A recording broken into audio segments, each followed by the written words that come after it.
pointi 3, goli 3.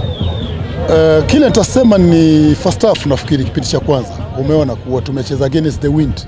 Tulikuwa tunajaribu, upepo ulikuwa umetuzuia twende. So mipira yote wakitaka kuanza nao wamekuwa wakiharakisha vijana wangu. Maana yake upepo ulikuwa unakuja kwetu sana. So kila mipira goalkeeper na safu ya nyuma, kila mipira wakijaribu kupeleka ilikuwa ni ngumu kama tunapishana nao.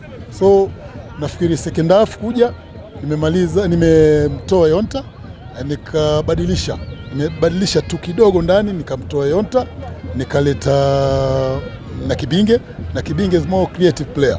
So alivyokuja na Kibinge nikamtoa Zabona nikampeleka pembeni. Ndio umeona sasa tumekuwa tunaweza kwenda, na pia wind pia imetusaidia. Sasa ilikuwa hii upande wetu, wind ilikuwa inakwenda upande wa opponent.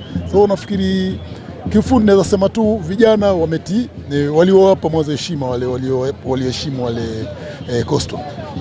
Then walivyokubali ku second half kwenda pale walivyoambia nendeni mkacheze mpira, muenjoy mpira, msiwe wanacheza na pressure. So nafikiri mimi nitawapongeza vijana. Kwa hiyo wameweza kutii yale maneno ambayo tumewapatia second half, na wamekuja ndani ya uwanja. Hiyo changes moja tumeifanya, tumeona imebadilisha kila kitu. Ushindi huu wa leo pengine unaashiria nini katika michezo inayofuata?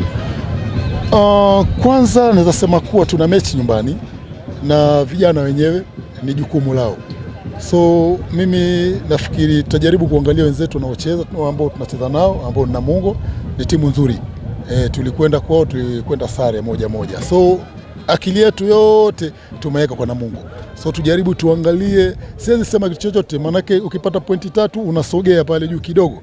So mimi yangu ni kuweza kumaliza tu katika nafasi nzuri msimu huu. So bado kuna vita. Ligi haishindwi, ama ligi kwa position ambayo niko nayo, siseme kuwa ligi inashindwa mechi moja. Mchezo mmoja umeisha, tunaangalia mchezo unaokuja tena.